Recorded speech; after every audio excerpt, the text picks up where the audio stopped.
Hello, John here again. I am going to continue my discussion about university degrees. Remember, I was responding to President Obama's comments that liberal arts degrees may be useless in the modern economy. So in this talk I'm going to discuss in more detail the education process and also why students choose different kinds of degrees. Before I go into that though, I'd like to fill in some gaps from my previous talk. Fill in some gaps. Remember, I used the phrase, I coined the phrase, coin a phrase, C-O-I-N, the tyranny of certificates, the tyranny of certificates, and I talked about how this can affect education in a negative way. But now I would like to talk a little bit more about how this can both be unfair on people without qualifications and how it leads to employers and society being narrow-minded. I would like to ask the question, what does having a degree prove? In the employer's eyes, for example, what do they think the applicant having a degree means? Does it mean they are more intelligent? I would say not necessarily. It could just say that they had the money and time and motivation to study for a degree. People who do not go to university are not necessarily stupid. They may have just made a different choice. Does it mean they are going to be able to do the job better? Well, that again I think is an unknown. The qualities we need to do a job well are several and various, and not the same skills you need to complete a university degree. So what can we be certain of in regard to the strengths, S-T-R-E-N-G-T-H-S,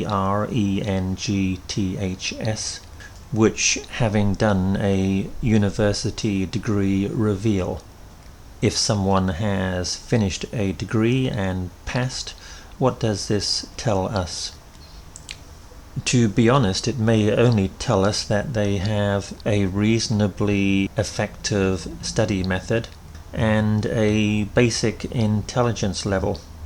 Personally, I am of the opinion that almost anyone can do a degree if they have basic literacy and a competent learning system. Often the people most successful in academic education are the ones who have also been successful in high school, just because they have been the beneficiaries of good teaching from an early age. What about the knowledge they have acquired during their 3 or 4 years at university? Is this a factor which employers should take into consideration? Well, the answer here is probably yes, if the job is related to the degree. If, for example, the student has finished a degree in law, then it would be reasonable to assume that they will have a better basic knowledge to work with a law firm. This is not the whole story though, because when they get to the law firm, they will probably find that what they are doing every day is not really the same as what they were doing at their university. It may be quite different or a more specialized part of the law. So it is not necessarily true that the law degree they have will help them substantially in their work. So as you can see, I'm not really sold on the idea that having a certificate means you're going to be better for the job than somebody who doesn't. It just seems to me like a kind of knee-jerk reaction by employers, knee-jerk reaction, KNEEJERK,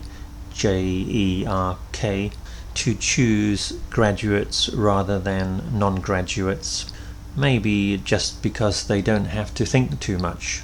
If the employers have these criteria for choosing applicants, it makes the job easier. They have to interview less people, and they may rightly or wrongly feel more confident in their choice. I'm going to talk now about the education process at university. Universities are in many ways an extension of high school, and the basic teaching method is almost exactly the same. In this system, we have a classroom with a teacher or professor standing at the front and a group of students, which sometimes can be very large in number, listening to him talk. This is the lecture method of teaching, a very passive learning method. It is thought that the student learns this way by absorbing the information they hear, and maybe just occasionally asking a question and giving the teacher some feedback. However, I would like to say that really I am not a supporter of this teaching method. I think this passive method is probably the worst kind of method to use to teach a student, and one of the only good things that can be said for it is that it is a very economical way to teach in terms of time and student-teacher ratios. This system probably only persists because it is economical, enabling one teacher to teach a vast number of students, or supposedly teach. Really, if the student wants to use this passive learning style, they can do it at home. They could, for example, get a recording of the teacher's lecture, similar to what you are doing now, for example, and study it in comfort in their own home without having to travel to the university. This has many advantages. For example, if they don't understand something, they can pause the audio and check the meanings of words in their dictionary, or listen to a section again. And they have great flexibility over their learning times. They can decide to study when they really are in the mood and feel energetic. They don't have to go into university at 8:30 on a Monday morning feeling sleepy and bored and unmotivated, and sit through a long lecture trying not to fall asleep. Some courses are different, however. They have more practical application and interaction between the teacher and the student. The main factor affecting teacher-student interaction is the teacher-student ratio. If you have a small number of students, it may be possible to have more interaction with the teacher. However, this is mostly not seen in universities, except maybe at the master's and maybe PhD level, which have much smaller student groups. In faculties which require a great deal of practical work, maybe using expensive equipment. Here the student can get the opportunity to use sophisticated machines, do experiments, and learn by practical experience.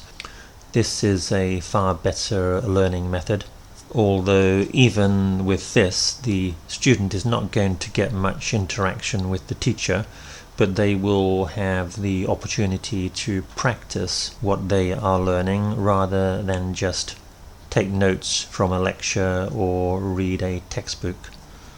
So with degrees in subjects like engineering, medicine, various kinds of technology application, there may be real practical knowledge which the student can learn. But in the majority of degrees, I have to say, I do not personally feel confident that the student is learning a lot. When I was in my 20s, I was thinking about doing a part-time university course. To be honest, I can't remember now what the subject was. But the way I decided whether I would take the course or not was to do a little bit of research first. So I looked at the syllabus offered by the university, and also noted down the course textbooks. I then went to the bookshop to find these textbooks and had a quick look through. In fact, I scanned through 1 or 2 books while standing in the bookshop. I think it took me 2 or 3 hours, and I felt a little bit guilty because at the end I thought, no, I don't think this course is going to be useful for me, and in any case the knowledge which could be useful I could easily access myself. Of course, this meant I would not get a qualification, thereby maybe being at a disadvantage with other people, but this course was not aimed at a job, so I wasn't too worried that I wouldn't have any certificate to show anybody. Learning English is a very practical job. It's not something you can do by reading a book. You need to practice it with a teacher, ideally a experienced and knowledgeable native speaker who can guide you, correct your mistakes, and show you ways to improve. I have been teaching English around 15 years now, and I'm totally convinced that by far the most effective classes are where there are no more than 2 or 3 students. This allows a great deal of interaction between the teacher and the student, which provides for real in-depth learning.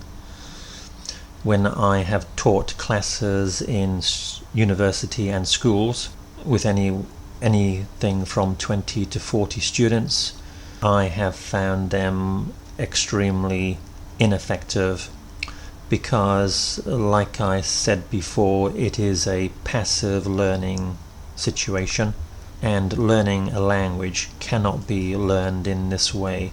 It needs to be practiced. So my point here is that there is high quality education available, but it is probably not the mass education you get in schools and universities. Therefore, I am questioning very strongly why employers are so confident in these qualifications. I think I'm going to stop here, as this is getting on for 15 minutes, and I will continue talking about university degrees in my next talk. Goodbye.